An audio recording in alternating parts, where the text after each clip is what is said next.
Hello everyone, so this presentation is to show what Sniper is. So probably you are familiar with Salesforce Dataloader, which is great, but it doesn't offer the possibility to run the Apex code as such, right? So let me show how this can be done using Sniper.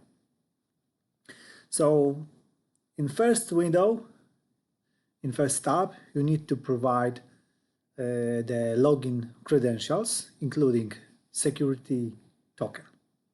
Right? In second step, you have to provide the Apex code to be executed. Right? In the left window, you provide the common path, a common code for each execution. Importantly, here you can see the parameter. Parameter is just the value from the second window, and this code will be executed as many times as many records we have on the left side. So here we have the header, here we have the lines. Of course, we can have more than one parameter. If you need to see more examples, you can click on this button, and here you will see tons of other examples how you can use the Sniper. Okay, let's go to next step.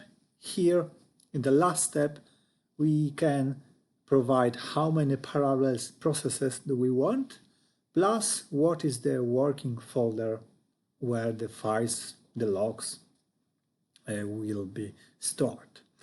And this is it. Now you can simply click the button generate, or you can click generate and execute. And let me select this option. Now what is going on? So the temporary files are generated, and once this is done, the execution will start. Now let's have a look into the hood, what is going on there. So this is my current execution, and I will tell you in a minute what is going on in the background. And here we can see as many files, as many records we have to process. And every record is just the execution of the code like this. So as you can see, the parameter 1 was replaced by the actual value. So this script is identical. The only difference is, as you can see, the ID. Besides, we have the script, which is just to execute every script, and we have more than 20,000 such executions.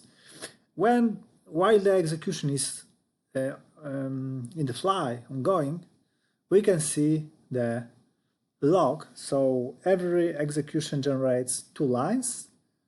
As you can see, it was successfully compiled and there is no error on execution.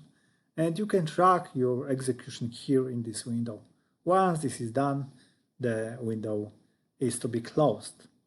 What is also important in this tool, in this folder, you will see your password and your security key stored, because we need this to execute the program. But for sure, it would be bad if someone stole you this file. That's why at the end of the execution, please let me show you this, there is a statement which removes this configuration.bat file so that no one can steal it. What else? Here you may be interested, how come we call Salesforce execution, right? Believe me, this small jar, 26 kilobyte, is enough to run metadata, to run the API, which tooling API more precisely, to execute Apex code. And here in every line, we just execute this Java file with URL, username, password, and API number, and here is our script, which I showed you just a minute ago. So this is it. This is easy and this is very robust. Enjoy it.